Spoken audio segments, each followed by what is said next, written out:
এই মুহূর্তে ঢাকা কলেজে আছেন বাইজিদ সাদ, যুক্ত হচ্ছে তার সঙ্গে। সাদ, এই যে হঠাৎ করেই ঢাকা বিশ্ববিদ্যালয় এবং ঢাকা কলেজের শিক্ষার্থী সহ 7 কলেজের শিক্ষার্থীদের মধ্যে যে একটা উত্তেজনা ভাব দেখা গেল রাত থেকে, এই যে এখন যে বৈঠকটি হলো, সেই বৈঠকের সিদ্ধান্ত জানার পর সেটি কি কিছুটা প্রশমিত হলো?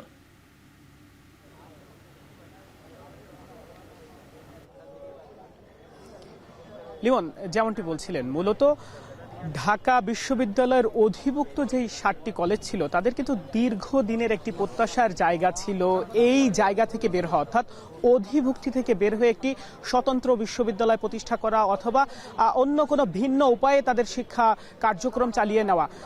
সেই জায়গাতে কিন্তু অনেকদিন ধরে যেই কথাগুলো চলছিল সেখান থেকে গত রাতে বিষয়টি কিন্তু একটু ভিন্ন পর্যায়ে চলে যায়, অর্থাৎ ঢাকা বিশ্ববিদ্যালয়ের যিনি উপাচার্য রয়েছেন তিনি কিন্তু শিক্ষার্থীদের সঙ্গে যারা তার কাছে এই দাবি দাওয়াগুলো নিয়ে যান তাদের সঙ্গে খারাপ আচরণ করেন। পরবর্তীতে কিন্তু রাতে একটি বিশৃঙ্খলাময় পরিস্থিতির সৃষ্টি হয়। তবে এর পরবর্তীতে আজকে ঢাকা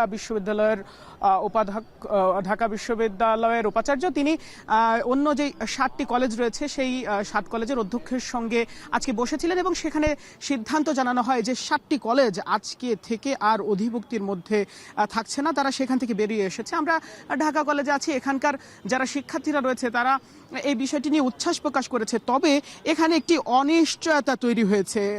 আমরা কিছুক্ষণ আগেই ঢাকা কলেজের যিনি অধ্যক্ষ রয়েছে তার সঙ্গে আমরা কথা বলেছি। তিনি আমাদেরকে যেমনটি বলেছেন যে জাতীয় কিংবা ঢাকা বিশ্ববিদ্যালয় নয়, এর বাইরে গিয়ে একটি কাঠামো নিয়ে কথা হয়েছে এবং এটি 7 কলেজের যারা অধ্যক্ষ রয়েছেন, শিক্ষাবিদ রয়েছেন, শিক্ষার্থীরা রয়েছেন তাদের সঙ্গে আলোচনা করে এই বিষয়টি নিয়ে আসলে আগানো হবে। কিন্তু এক্ষেত্রে যেই 24-25 সেশনের যারা শিক্ষার্থীরা রয়েছেন তারা কিন্তু একটি অনিশ্চয়তার মুখে চলে যান, কেননা এই মুহূর্তে আসলে জাতীয় নয় আবার ঢাকা বিশ্ববিদ্যালয় নয়, তাহলে তারা কিভাবে ভর্তি হবে, অর্থাৎ ভর্তিচ্ছু যারা শিক্ষার্থীরা রয়েছে তারা কিন্তু একটি অনিশ্চয়তার মধ্যে রয়েছে। অন্যদিকে আমাদেরকে ঢাকা কলেজের অধ্যক্ষ যে গত রাতে যে ঘটনাটি ঘটেছে সেই বিষয়েও কিন্তু আমাদেরকে বলেছেন এবং তবে এই যে ভর্তি পরীক্ষা আসলে কোন প্রতিষ্ঠানের অধীনে হবে সে বিষয়ে কিন্তু তিনি বিশেষ কিছু জানাতে পারেননি এবং একই সাথে কবে নাগাদ এই সমস্যার সমাধান হবে